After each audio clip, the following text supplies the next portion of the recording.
Olá, bem-vindo ao Café com o Investidor.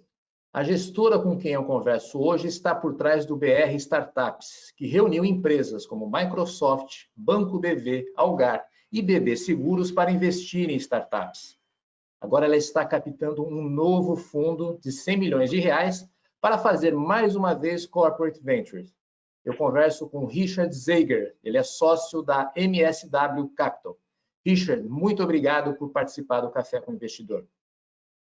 Ralph, eu que te agradeço pelo convite. É um grande prazer estar aqui com você e poder contar um pouquinho para o público do Neofeed sobre a nossa história, nosso primeiro fundo, segundo fundo e bater esse papo contigo. Obrigado pelo convite. Legal, Richard. Vamos lá. Começa me contando como surgiu a MSW Capital. Legal. Então, a MSW, como você bem falou, é uma gestora de ventures, né? A gente se especializou em atuar com corporações, né? E a nossa origem, Ralph, ela vem de educação e também consultoria em M&A, que foi onde a gente teve, né, algum êxito. E isso foi uma baita escola para nós, né? Essa escola de ajudar pequenas e médias empresas a levantarem capital. E a MSW ela se confunde também com a história do meu sócio, que é o Moisés Suíço, que teve uma carreira como professor e empreendedor no ramo de educação para executivos. Ele foi fundador da Copead, depois ele teve uma escola de negócios, vendeu essa escola, né, para o IBMEC e fundou a MSW em 2000 como uma consultoria, justamente aí para atender pequenas e médias empresas que estavam buscando capital ou estavam buscando um advisory para venderem suas empresas, né? Então, para encurtar um pouco essa história, em 2015 a gente ainda era, né, muito forte em boutique de M&A. A gente tinha feito alguns negócios bem interessantes que deram success fee e deram coragem, né, para cruzar um pouquinho essa outra vida de investidor. E a gente circulava nesse mundo de venture capital e private equity, mas muito mais como um fornecedor, né, de levar negócios para esses investidores, e querendo ser também, né, porque por aqui passavam excelentes negócios, onde boa parte deles a gente olhava e falava assim, caramba, a gente vai arrumar essa noiva para casar e a gente vai ficar de fora, né? Então, isso, num determinado momento, a gente começou a querer mudar um pouco de vida e passar a ser investidor, mas nunca com uma coisa muito certa, né? Nunca deixamos de ser empreendedor, né? E a gente sempre está do lado do empreendedor, né? Richard, quer dizer que foi aí que houve a transição de uma boutique de M&A para uma gestora de venture capital, quando surgiu o BR Startups? O que aconteceu, né? Um belo dia a gente estava aqui com esse desafio, né, de buscar um rumo em investimentos e apareceu essa oportunidade para gerir o BR Startups, porque o gestor que começou esse fundo quebrou, né? E aí os dois cotistas que lá estavam precisavam de uma gestora que quisesse se habilitar, né, a assumir esse fundo e muitos certamente olhariam isso como um problema, né? E a gente olhou isso como uma super oportunidade e olhou isso como uma forma de entrar no venture capital, porque a gente já queria, de alguma forma, também atuar como investidor, né? Então, a gente assumiu a gestão do BR, mudou muita coisa, né, na gestão dele, mas o nosso principal entendimento, Ralph, foi em relação ao que estava acontecendo nesse mercado de corporate venture, de uma maneira geral, né? E o que estou querendo dizer com isso? Só uma coisinha antes de você prosseguir. Explica o que é o BR Startups e que empresas estavam por trás do BR Startups quando vocês assumiram. Tá.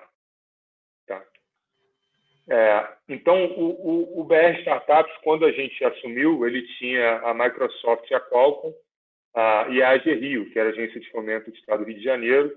E o que a gente percebeu era que existia ali, né, uma oportunidade para transformar esse fundo num fundo não de venture capital comum, mas no que a gente, de certa forma, até cunhou esse termo aqui no Brasil, a gente nunca tinha ouvido falar, que é num multi-corporate venture capital, né? Então, a gente entendeu que existia uma oportunidade para fazer corporate venture para corporações que queriam começar a investir em startups de forma minoritária, né? Mas que não tinham ainda uma equipe ou ainda não tinham uma cultura organizacional para fazer isso. E o que acontecia? Né? Estou falando aí de 2014 e 2015, tá, Ralf? O que acontecia naquele tempo? E ainda está mais ou menos assim. Melhorou muito, evoluiu muito. Mas uma startup, quando ela ia buscar recurso de uma grande corporação, ela normalmente ia bater na porta da área de inovação, que é uma porta de entrada, né, principalmente com os programas de inovação aberta, inovação externa, né? Só que essa área normalmente não tinha um mandato para investimento e não tinha, né, a expertise para fazer investimento, porque estava olhando muito no sentido de trazer, né, soluções para resolver o problema de uma corporação específica. Então, não tinha esse viés de investimento. E aí não saía investimento, né? Quando avançava um pouquinho, ia para a área de M&A, né? E aí, quando caía na área de M&A, pior ainda, né? Porque, na verdade, a área de M&A ela não estava ainda, ou ainda naquela ocasião, ainda não tinha essa cabeça e a mentalidade para fazer investimento minoritário. Então, foi isso que a gente percebeu naquele momento, né, em 2015, de poxa, vamos bater na porta de grandes corporações que precisam começar a fazer corporate venture capital, querem se juntar e construir uma plataforma, né, uma máquina de originação de bons negócios a favor dos empreendedores, né, usando a competência que eles têm, né, de escalar negócios, seus entendimentos de mercado, para realmente apoiar os empreendedores. E o BR Startups, que a gente levou ele de um fundo de 10, ele passou a ser um fundo de 35 milhões. A gente captou na sequência, logo depois que a gente assumiu, com a Monsanto, com o Banco do Brasil Seguros, com a Algar, que vieram justamente para se unir, né, ao fundo. Tá. E foi assim que a MSW entrou no Venture Capital, né? Foi justamente com o BR Startups que a gente tem um grande privilégio de poder estar atuando aí com essas grandes corporações para investir no early stage no Brasil. Né? Tá. Ô, Richard, me conta como que vocês faziam para investir, porque vocês tinham corporações que eram cotistas do fundo com interesses diferentes. Você citou, são corporações da área financeira, de tecnologia, do setor agrário.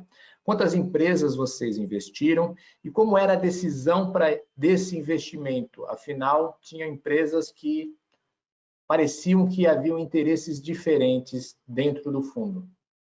Perfeito, né?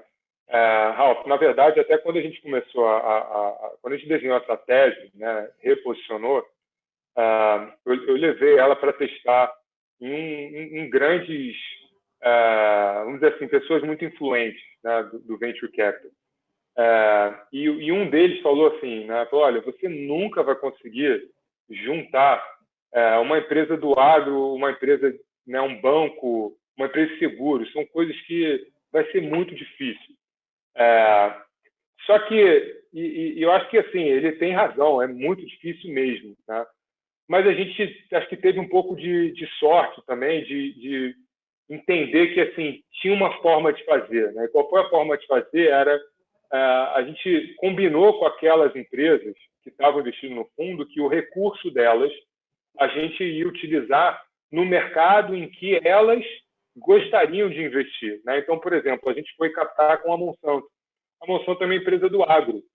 Para ela não faz sentido, né, para a Monsanto usar o recurso que ela investiu no fundo numa empresa de educação, por exemplo. Né? Mas o que faz sentido? Faz sentido ela olhar negócios que não estejam diretamente ligados ao core business dela, mas que em algum horizonte de inovação pode estar cruzando esse caminho. Então, por exemplo, às vezes você vai ter uma empresa no agro, mas que ela nada mais é do que uma empresa de crédito. Então, você estar sentado do lado de um banco ou de uma seguradora, né, quando você faz a análise desse negócio, você ganha muita força, né? E a gente foi descobrindo que esses negócios, ou os negócios dessas corporações, em algum lugar desses horizontes de inovação, as startups que estão vindo se cruzavam, tinha uma interseção, né? E isso ficava muito evidente à medida que a gente ia trazendo os negócios para escolher quem seriam os investimentos, né? Então, isso que permitiu. E outra coisa muito importante é que uma grande diferença do nosso modelo é que a gente participa, os executivos das corporações, no nosso processo.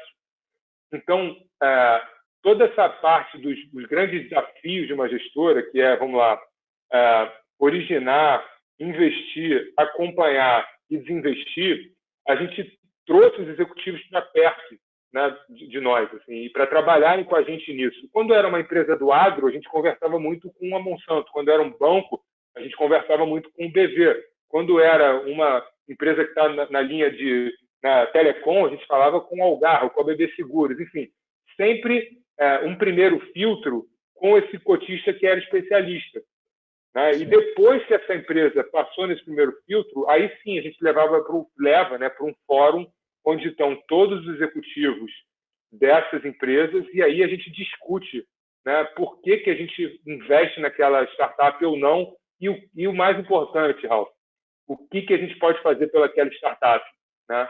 O que a gente faz por ela. Não é o contrário, é o que a gente faz por ela, que ao fazer por ela, a gente também vai aprender, né? E acho que foi isso que permitiu a gente ir, né, investindo e criando essa metodologia diferenciada aí no Venture Capital. Tá? Tá. O Richard, se eu não me engano, são 15 startups que vocês investiram nesse período todo. E você citou ali como vocês faziam para selecionar, tentando encontrar sinergias. Você pode exemplificar? Fala um pouco do seu portfólio, citando algumas das startups, e como eram essas sinergias? Posso. Vamos lá. Então, para nós é muito importante que a gente invista em negócios que tenham as sinergias, como você falou, com os nossos cotistas. Vou dar um exemplo que eu gosto muito, né, que é a Carflix. A Carflix é um portal de compra e venda, um marketplace seminovos. Tá? O BV é hoje o maior financiador de veículos seminovos do país, né? Então, para o BV fazer parte de um investimento como esse, né, e entender melhor como funciona um pequeno negócio, uma startup de tecnologia que transaciona, né, o que é a matéria-prima para eles também, fazia muito sentido ter uma outra perspectiva, né? E além do que a sinergia mais evidente, tem outras várias, mas a mais evidente era que a própria Carflix poderia ser originadora, né, de financiamento para o banco, né? Então, esse é um case aí que tem sinergia na veia, né, e que é muito interessante porque a gente investiu no Seed Capital, né, então a gente investiu logo no começo, fomos os primeiros investidores da Carflix. Convivemos aí com o empreendedor e no conselho da empresa, nós e um executivo do BV, né, por 1 ano e 3 ou 4 meses, mais ou menos. E agora, recentemente, essa empresa ela foi levantar uma rodada Série A, né, a Carflix, e o primeiro a levantar o braço, né, para dizer, pô, eu quero investir, foi o próprio BV, né, que liderou a rodada Série A dessa empresa. Em breve a gente vai ter mais notícias sobre ela. Tem uma outra empresa investindo, né? Mas enfim, então esse é um case que é muito fácil de entender sinergia, né? Tem outros vários. Mas tem sinergia com o BV, não tem sinergia com os outros cotistas. Existem exemplos onde uma empresa que aparentemente é de um setor, do setor financeiro, mas que existem sinergias com o agro, com tecnologia? Perfeito. Esse é o meu segundo caso que eu mais gosto de contar, Alto. Tem uma empresa que a gente investiu, que é uma empresa de educação, né, e que Se a gente parar para pensar, assim, EdTech, né, essas empresas de tecnologia na área de educação, elas não estão aí muito correlacionadas, né, com a natureza dos nossos cotistas.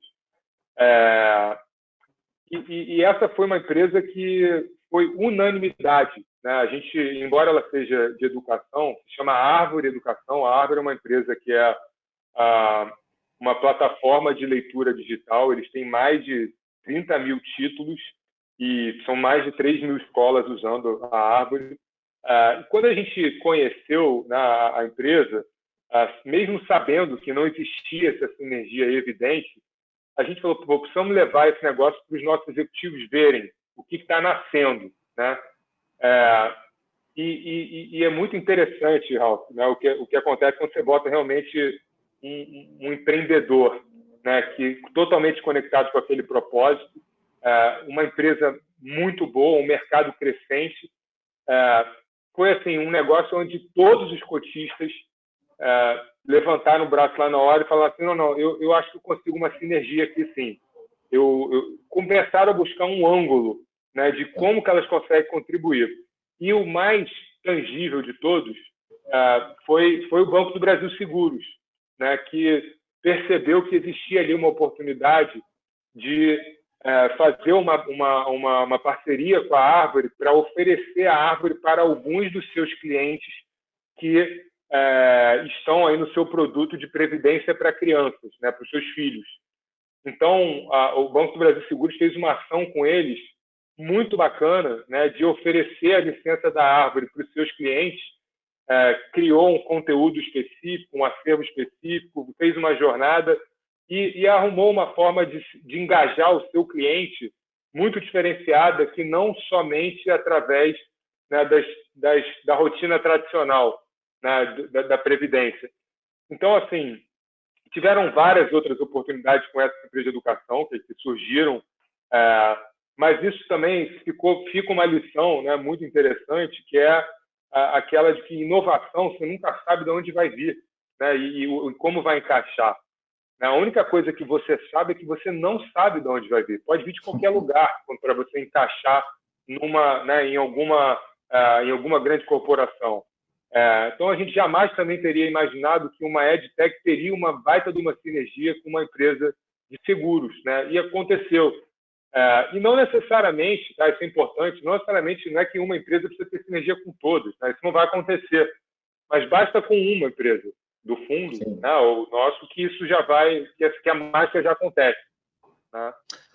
Ô, Richard, você agora está captando um novo fundo de 100 milhões de reais. Me explica um pouco mais sobre esse fundo. A tese é a mesma do BR Startups? O que você pretende fazer? A tese é a mesma, né? A gente aprendeu a trabalhar com corporações e a gerar valor tanto para elas, né, muito para elas e muito para as startups. Então, eu diria que o BR Startups ele foi um projeto, né, um fundo, ele é um fundo que iniciou a gente nessa vida, e o fundo 2, o Multicorp 2, ele é o que vai consolidar. Né? Então, é a mesma tese. A gente vai investir em negócios de base tecnológica que tenham sinergia com os cotistas que vão entrar nesse fundo. Evidente que a gente tem alguns segmentos que a gente tem algum tipo de preferência até e muito provavelmente vão ser cotistas né, desse fundo 2. Então, um banco, uma empresa do agro, uma seguradora, uma empresa de telecom, porque são negócios que a gente, de certa forma, também já conhece, né, criou um certo track record. Né? Então, essas são um pouquinho das áreas onde a gente vai atuar. A diferença também para o fundo 1 é que a gente vai fazer Seed and Series A também, então a gente vai entrar com cheques um pouquinho maiores, né, de 2 até 5 milhões de reais, podendo fazer um follow-on um pouquinho mais gordo. Mas a essência, né, de ter corporações como investidores, ela mais do que permanece. Né? Ela é muito importante para nós e a gente percebe que essa é a hora do Corporate Venture Capital no Brasil. Né? Então, como a gente teve um certo pioneirismo nisso, a gente está aí buscando corporações que queiram, né, navegar, que estão começando a navegar nesse mundo ainda estão tateando, né, mas precisam de algum tipo de, poxa, deixa eu trabalhar com uma gestão profissional, né, que é o que aconteceu também no Fundo 1. Né? Você citou uma série de setores que vocês querem atuar. São setores de empresas que estavam no Fundo BR Startups. Vão ser as mesmas empresas? O que você pode comentar em relação a isso? Muito provavelmente a gente vai ter no mínimo 2 aí, né, que vão vir do Fundo 1. Então, a gente queria, óbvio, né, que seria bom que todas viessem, mas nem todas, né, tem empresas que encontraram o seu caminho, que é natural. Então, você tem, por exemplo, empresas que criaram a sua própria área de Corporate Venture Capital e já tem lá hoje 5, 10 pessoas trabalhando nisso. Então, não tem mais uma necessidade, né, de você ter uma outra gestora atuando conjuntamente. Mas tem empresas que também caminharam, né, seguiram por esse caminho, mas continuam dizendo, não, queremos continuar trabalhando com vocês, faz todo sentido, né? O que dá muito orgulho, e a gente está buscando outras, novas, né, que vão trazer aí vão ser novas relações que a gente construiu, né, está construindo. E que situação está esse fundo de 100 milhões de reais? Ele já está captado? Ele está em processo de captação? Não, quando ele vai fazer o first close? Nossa meta é fazer o primeiro close até o final do ano, em torno de 30 milhões de reais. Então, essa é a meta. A gente acredita que está muito próximo de chegar lá. Eu espero que poder anunciar e contar para você quem são os primeiros investidores assim que puder. Ainda não podemos, tem muita coisa acontecendo nesse momento, mas assim que puder, Ralf, você vai ser um dos primeiros a saber, pode ter certeza. Estou esperando, então, compromisso assumido e gravado. Está gravado, está gravado, está gravado. Richard, quando vocês começaram a investir ou a falar de corporate venture, vou dizer que o mato estava alto. Ninguém falava muito sobre corporate venture. Hoje virou moda. Você vê todas as empresas querem investir em startups, tem um programa de aceleração, tem alguma coisa para se aproximar de startup. Mas você tem experiência aí de anos trabalhando com isso. Eu queria que você me desse uma visão. Qual que é a estratégia certa e qual é a estratégia errada para se aproximar de startups? Tá bom, Ralf. Pergunta boa e difícil. Vou tentar ser conciso, né? Mas vamos lá. Eu acho que as corporações... Primeiro, é importante dizer que acho que não existe estratégia certa e errada, né? Assim, a gente está falando de inovação. A palavra inovação, no final, tem ação, não à toa. Então, o mais importante de tudo, né, para você que é executivo, que está aí querendo fazer, faça. Comece de algum lugar. Né? Acho que assim, não existe certo e errado. Comece de algum lugar. No mínimo, vai se aprender muito. Né? E as corporações de hoje, acho que elas têm assim, um desafio duplo. Né? Então, primeiro, acho que manter as operações atuais, né, sustentáveis, em pleno crescimento, e, ao mesmo tempo, elas precisam pensar o futuro como forma de inovar. Né? Então, esses dois desafios eles são bem diferentes. Né? E ocorre que, para atender esse segundo, né, de inovar e pensar o futuro, as corporações precisam, de alguma forma, se conectar com as startups, que são elas que trazem, né, essa janela do futuro. E a gente acredita aqui que né, uma das melhores formas para se fazer isso é através de um programa de Corporate Venture Capital. Né? E por que isso? Né? E quais são os benefícios que uma corporação tem ao fazer isso?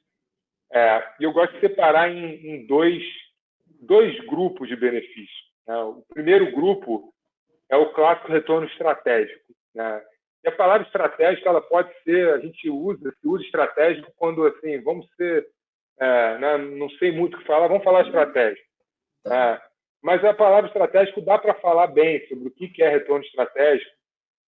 Eu resumiria em uma única palavra, que é aprendizado. Né? Assim, ter um aprendizado sobre muito rápido, de uma forma muito eficiente, né? E você ter obter, aí vamos lá, como é que eu defino retorno estratégico? É você ter insights sobre tendências e novas tecnologias, você descobrir novos modelos de negócio, você conseguir, a corporação conseguir entrar em um mercado e aprender sem ser dona de uma empresa, né?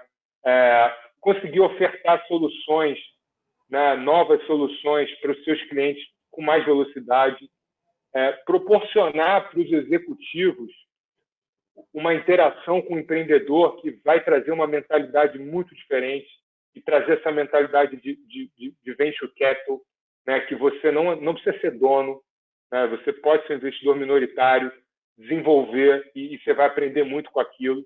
Então, assim, eu resumiria isso, isso faz parte aí do retorno estratégico. E é por isso que as corporações fazem, né, corporate venture capital, para acessar equipes muito boas, tá? Enfim, no retorno estratégico são vários. Difícil mensurar. Tá? Agora, tem um outro que é muito fácil mensurar, que é o retorno financeiro. Né? Ele dispensa explicação. Você gastou tanto, retornou tanto. E é por isso que a gente acha que qualquer programa de corporate venture capital, ele precisa ter, né? Porque você está falando de venture capital, você precisa retornar esse recurso de alguma forma.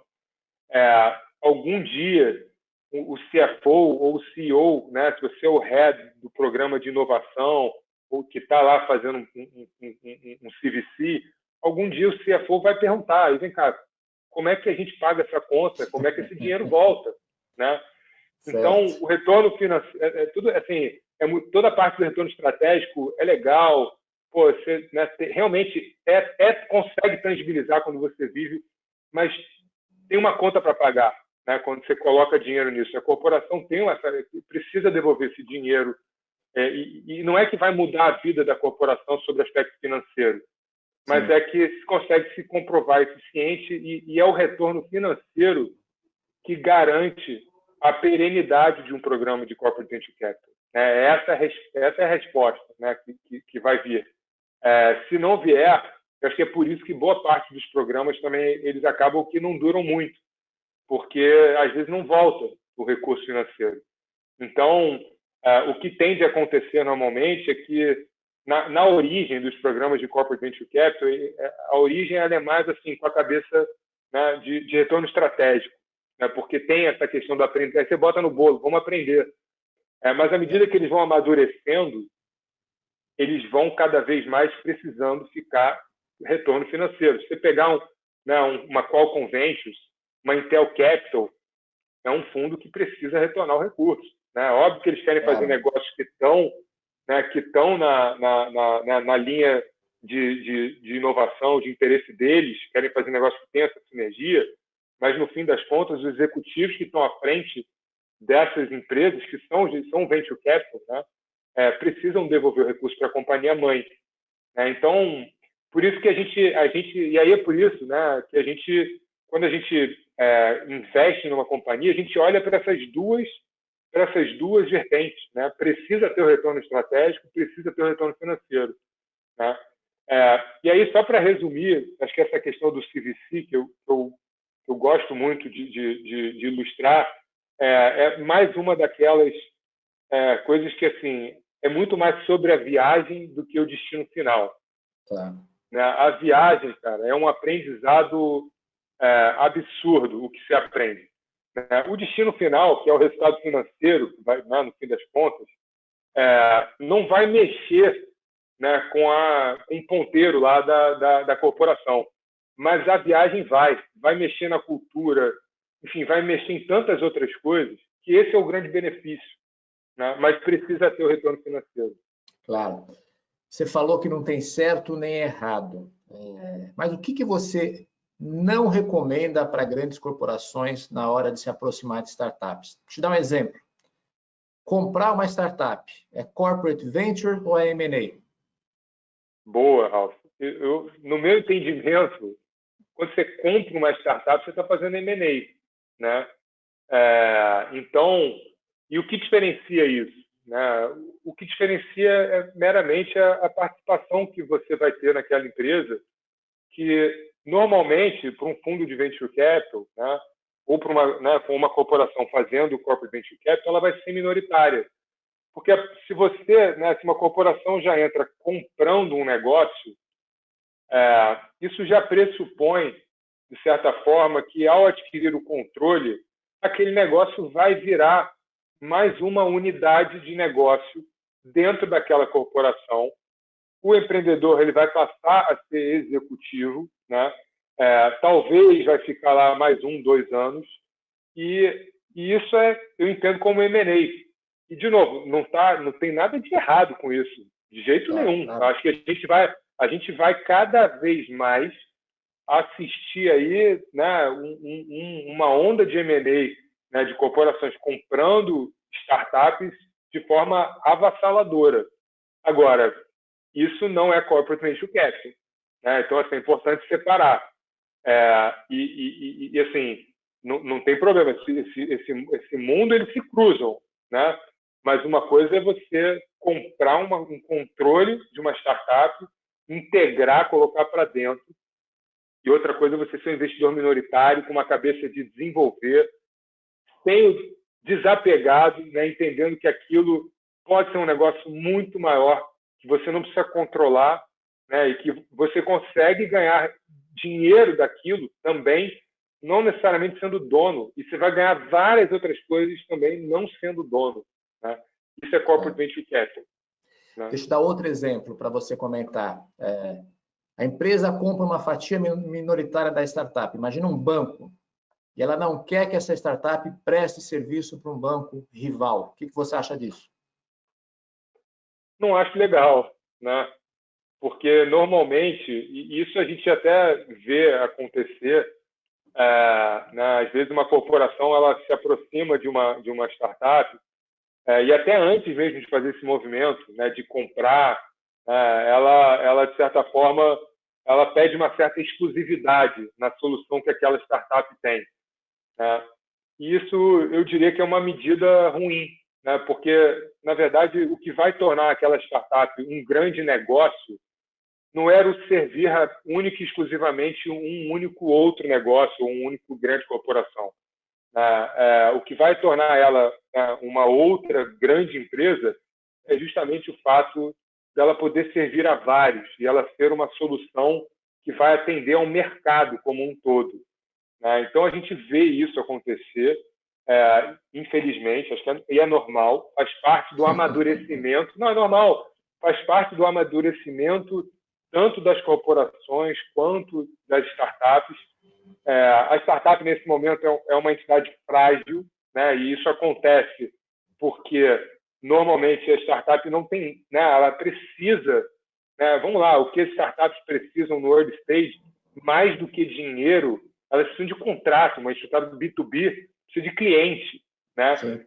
Então, às vezes, ela vai, de certa forma, topar um deal desse, e aí é um cobertor meio curto, né? A chance de dar certo, eu diria que não é tão alta, né? Nem para aquela startup, nem para aquela corporação, né? Então, o que a gente vê muito também acontecer nesse mundo é a tal da seleção adversa, né? Porque a corporação chega lá, né, cheia de eu sou a corporação, eu sou grande, eu vou te dar um contrato inteiro, na verdade, você vai afogar aquela startup se você fizer isso, né? Então, mas faz parte, é do jogo, né? Tá, deixa eu dar mais um exemplo para você comentar, que é um pouquinho parecido com essa questão da exclusividade. Talvez não tenha exclusividade, mas a grande empresa chega para a startup e fala, tá bom, eu vou investir em você, só que o seu produto não é o produto que eu quero. Você precisa adaptar isso para ficar com a minha cara. Ou seja, a startup tem que adaptar o produto demais, que é quase que um produto customizado para a grande empresa. Desde que, de novo, não existe certo e errado, mas desde que esse ajuste, né, não seja algo que vai, de alguma forma, impedir que aquela solução venha a servir outras, né, não vejo problema, né? Acho que até é normal, de alguma forma, né, uma corporação, às vezes, quando compra, né, um negócio que está muito atrelado ao core daquela corporação, é normal ela pedir algum tipo de customização, né? Agora, desde que essa customização não impeça aquela startup de servir a outros, né? Ou seja, que não seja uma transformação em definitivo e que seja, né, algo que engessou ela. Aí acho que é do jogo, né? Eu vejo até como normal. E isso às vezes é o que, né, olhando por um outro lado, às vezes é o que a corporação, às vezes é o que a startup também precisa para encaixar o seu produto, aprender e aí depois, né, não, agora eu vou para esse lugar. É muito normal isso acontecer, né? Mas não pode engessar aquela startup e fazer um encaixe perfeito para aquela única, exclusiva corporação, né? Senão você está atrapalhando, você não está ajudando. Aí é melhor comprar, então. Aí é melhor comprar, exatamente. Aí, quando é um encaixe perfeito, né? Assim, isso aqui é um encaixe perfeito. Então, assim, um mercado que quer comprar uma plataforma né, digital para atender os seus clientes, um supermercado. Você compra o negócio. Você não vai conseguir, né, ter tanta sinergia assim. Você compete direto com ele. Isso também é outra coisa importante. Quanto mais próximo do core business, mais difícil fica você ser um investidor minoritário, né? Ou seja, por exemplo, um banco fazer um investimento num banco digital. Esse banco digital, de alguma forma, vai competir com um banco tradicional, né? Então, lá na frente, e lá na frente pode ser daqui a 2 semanas. Não dá problema, né? Com os executivos que tocam isso. Richard, estamos chegando ao final e no final eu faço uma sessão de perguntas e respostas rápidas. Vamos lá? Claro, vamos lá. Quem te inspira? Olha, Elon Musk é um cara que me inspira muito, né? Sonha, planeja e executa. Mas tem outro cara que me inspira muito, que é o meu sócio, Moisés. Então, eu queria deixar esse registro aqui. É um cara que dá muito prazer em trabalhar e que eu tenho realmente o privilégio de estar junto, estar construindo junto essa jornada. Um empreendedor que você admira? Também vou ter que falar de 2, né? Minha avó, mãe da minha mãe, que nos anos 50 criou um business do zero e chegou a ser uma das maiores empresas do Brasil no mercado que ela atuava. E o meu avô, pai do meu pai, que chegou do Brasil, vindo da Europa depois da Segunda Guerra Mundial, com a roupa no corpo, né? E sem nem sabendo falar português, e como muitos outros judeus imigrantes conseguiram vencer na vida de uma forma honesta, com muito trabalho empreendendo, né? E mais ainda o fato de eles terem transmitido isso para os meus pais, que transmitiram de alguma forma isso para mim. O Richard, um erro? Olha, tem um erro que eu tenho feito consistentemente, que não é a oportunidade de mudar. A gente não tem conseguido responder a todos os empreendedores como a gente gostaria, né? A gente é muito requisitado aqui para, pelo menos me dar o feedback de por que não. Isso me dá uma dor no coração enorme, né? A gente às vezes quer fazer isso, mas acaba que não dá tempo, né? Então esse é um erro que em algum momento a gente vai conseguir, quando tiver mais time, mais gente, a gente vai conseguir, mas esse é um erro que a gente tem feito e a gente precisa corrigir, né? Um acerto? Sem dúvida, a nossa pivotada de, né, empresa de M&A para um venture capital. Eu amo o que eu faço. Não existe um dia igual ao outro aqui. A gente é privilegiado por poder lidar com os empreendedores e os executivos que a gente lida no dia a dia. É muito contagiante, né, o que a gente faz. Um livro que você recomenda? O The Startup Nation, que é sobre Israel, né, o sistema empreendedor de Israel, nos inspirou muito lá atrás. Eu queria sugerir também uma série muito bacana, que é o The Playbook, que está no Netflix, que é a história um pouquinho de um dos grandes técnicos, técnico da Serena Williams, o Mourinho, enfim, muito legal, vale a pena. Se eu não me engano, são 5 técnicos de futebol, de vários que dão exemplos de como eles lideram equipes esportivas. Exatamente, e eu gosto muito de fazer essa correlação do atleta e do empreendedor, né? O empreendedor é um atleta, né? Então acho que vale todo empreendedor assistir, né? Que tem muito em comum. Tá. E um hobby, Richard? Ralf, o meu hobby da quarentena é lavar louça, cara. Esse é o primeiro, cara, que fala isso aqui. O menor problema, eu tenho assim, uma certa até, é o meu momento de paz. E isso ajudou tudo em casa. Então, o meu hobby da quarentena é lavar louça, sem sombra de dúvida. Tá feliz, então, lavando louça? Super feliz, cara. Tudo certo, tá tudo certo. Muito bom, Richard.